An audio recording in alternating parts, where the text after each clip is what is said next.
All right, welcome everybody to Remembrances of Westboro Speedway, the latest program of the Upton Historical Society.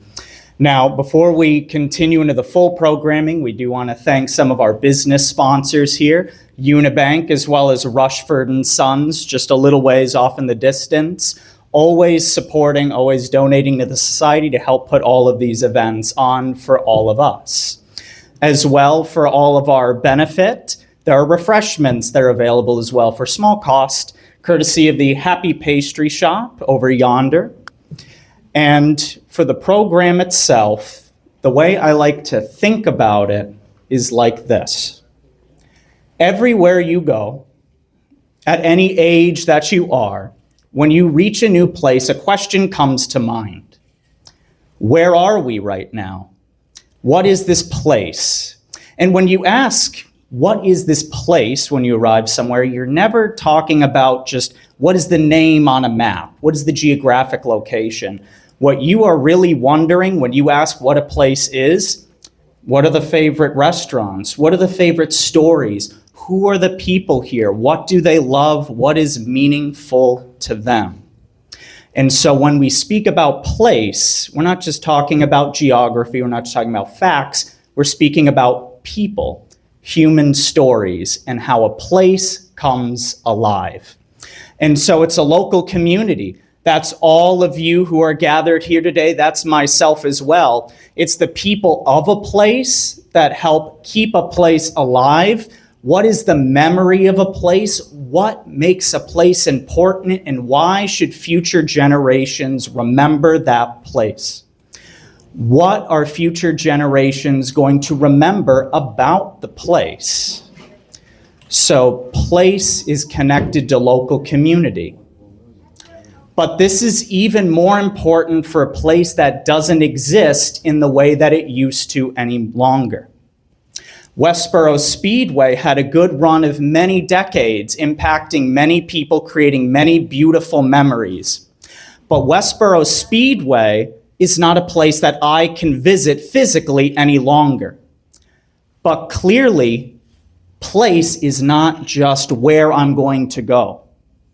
Place is what makes it alive. And the stories, the races, the rivalries, the awesome Saturday nights, that is what made Westboro Speedway a place. So that's really what this program is tonight. Not just me, not just us of the society standing up here, but it is going to be the racers. It is going to be the pit crews, the fans, and the families associated with Westboro Speedway.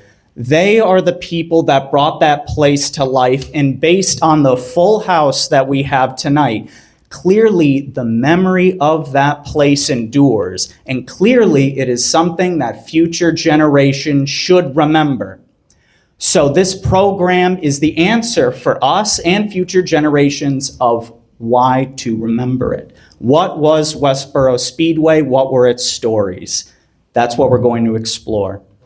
And so I would love for all of you to join me in welcoming Mary Summers Cortez to come up and speak at Cortez. Perfect. I just went off what I was told. Cortez then to tell us a little bit about the families and the lives of those who made Westboro Speedway what it was. And you'll just hand this back to me once you're ready. Sure. I didn't know I was going to talk tonight, so I'll have to come up with something. I can remember as a kid swimming in the pool, and we would hear the heat races go off at Westboro, and Mom would say, "Come on, get in the house, hurry up, change, we got to get over there." And we had it was fierce competition. I mean, they were rubbing tires and fenders, but what I grew up, the people that I met in racing are now my dearest friends. So it's the type of thing that we're very proud to be part of. And it was a great way to grow up. Every Friday, Saturday, Sunday night, there was always something going on. Whether we were at Westboro, Thompson, Stafford, we'd go down to Martinsville, Virginia. So it was just a wonderful way as a child to grow up. So that's, since I didn't prepare, that's all I have to say. Thank you, Mary. There are a few seats here and there, especially on this side, if anybody would prefer to have a seat.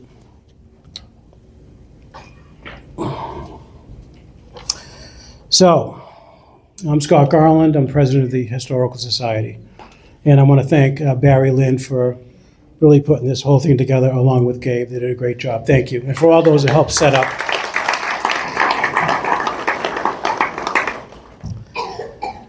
So Westboro Speedway began as a family farm, the DeBoer family farm.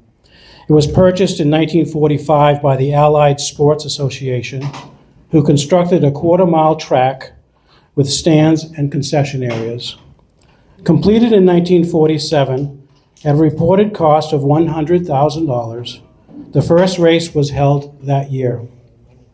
Noted drivers included Joe Sostillo, Jeff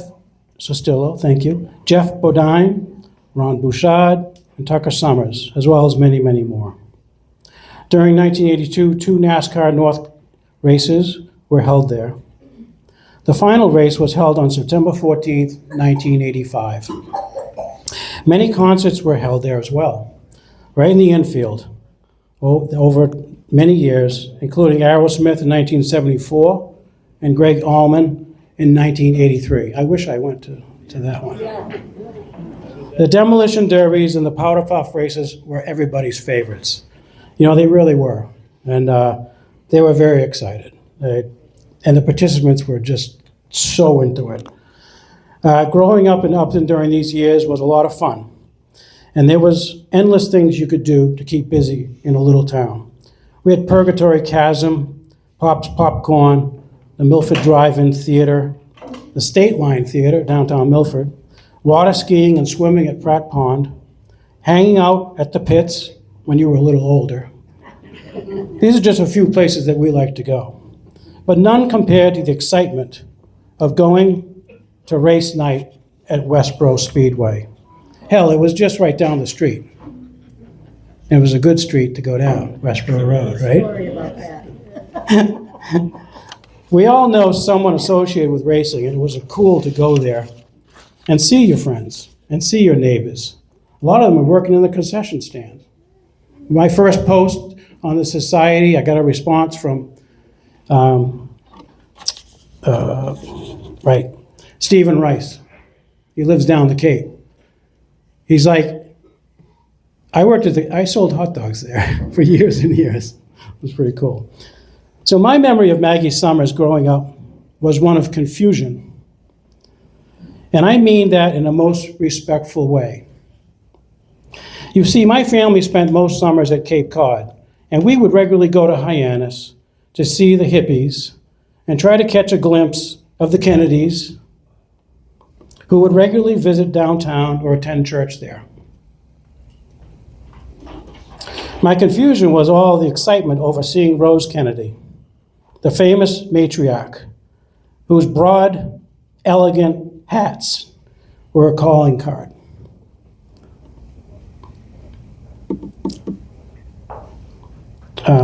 So my confusion continued as I returned to Upton, off-season, and we would attend church at the First Congregational. And after church, we'd get caught up in traffic every time, heading back to Christian Hill Road. The town would come to a standstill as a woman, who I thought was Rose Kennedy, would be exiting Holy Angels Church with her family in tow, traffic being held up by police officer Alvin or his twin brother Alfred Nichols. Maggie's Sunday's hats were just as stunning as Rose's. At this time, I'd like to call on retired Fire Chief Richard Henderson, who would like to say a few words. He was in the car every Friday night. He and his brother were in the car waiting to go to Westboro. He's going to say that right now, actually. You'll have time to speak. Good afternoon, everyone, and welcome. It's wonderful to see so many former racers, friends, neighbors, and members of the community here. Before I start, I'd like to have a show of hands of everybody that went to Westboro Speedway during the years. That's more than I thought. Seekonk? Thompson? We still got them up. Stafford Springs, Oxford, where do you want to go? Okay. Martinsville, Virginia. Yeah, Martinsville. I was asked to speak today as I have been associated with the Summers family for over 70 plus years. Growing up, my grandparents lived right next to the Summers family. We were like two families together. I used to go with my grandfather down there. We used to see Mr. Summers all the time, and that's where I first ran into George. He was building his race cars out behind his father's garage down in the woods, and when they got the race car done, they would move to underneath my grandfather's barn, and they would work on there. Ted Gorman, who's here today, when I was talking to him, said him and my brother Eddie used to sit up on the fence, and they learned a different language when they were sitting listening to George and those things. And they kept that. Also was with the family when George started the trucking company. Him and Dick Stockwell started hauling hay out of Canada. They did that for a couple of years. George had an LJ Mack that he ran. I remember working on with him up at Brooks's farm. Many of you don't remember, but there was a big barn up there and a garage. He worked on the race cars there. He worked on his truck, and First racetrack was where Holy Angels is now. I mean, where St. Gabriel's is. right. He used Where to he had the first racetrack. He used to run it up there. It was this time that Tuck was on the Upton PD Most Wanted list, usually being pursued by Dan Bates, Joe Bebo, Gene Clausen. Most of it was trips for speeding and et cetera, but he certainly stayed on that list for several years. We all know that. I had the excitement of going to Westboro also, and Seekonk. Kathy Stockwell Sullivan is right here. Her and I used to go with Bill Summers on Saturday nights, and we'd get in the car in Upton, and we'd have a nice ride down to Seekonk. But when we left Seekonk, Bill spun the wheels coming out of the parking lot. He pointed it straight, and we did 80 miles an hour all the way home. We were in the back seat just holding on, going through Providence. It was a great time. As most of you know, George had a competitive edge, and that was coming from his father, who was very competitive, and he was a dean of American League umpires for a number of years. A gentleman, and both Mr. and Mrs. Summers were excellent people. I also remember the day that Tucker and Maggie were married, having to be there. And if you don't know, George had injured his arm quite severely. He had a cast, and it looked like it was made by a carpenter. He was held up here, he had a board straightened out, and he had another big board coming down here, and That's to a Liberty cast. and that's how they got married, in the cast. Speedway. I don't want to ask Maggie here, but can't understand how the wedding night was, Mary. But I got a closed mouth. I'll pass on that. we're here to honor the racing legacy of two special men, a talented race car driver and his son, who probably followed in his father's footsteps. Although both were no longer with us, their love of racing, sportsmanship, friendship left a lasting impression on so many people, and it is fitting that we remember and celebrate them today. Representing that legacy is an extraordinary woman. Margaret is the heart and matriarch of her family, a woman of deep faith. She stood beside her husband as they built a successful trucking company and raised 4 great children.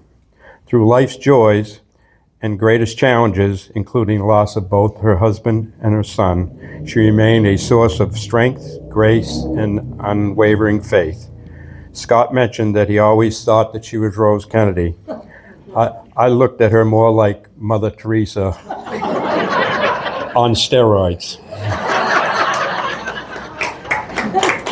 A loving, caring, sharing, and generous woman.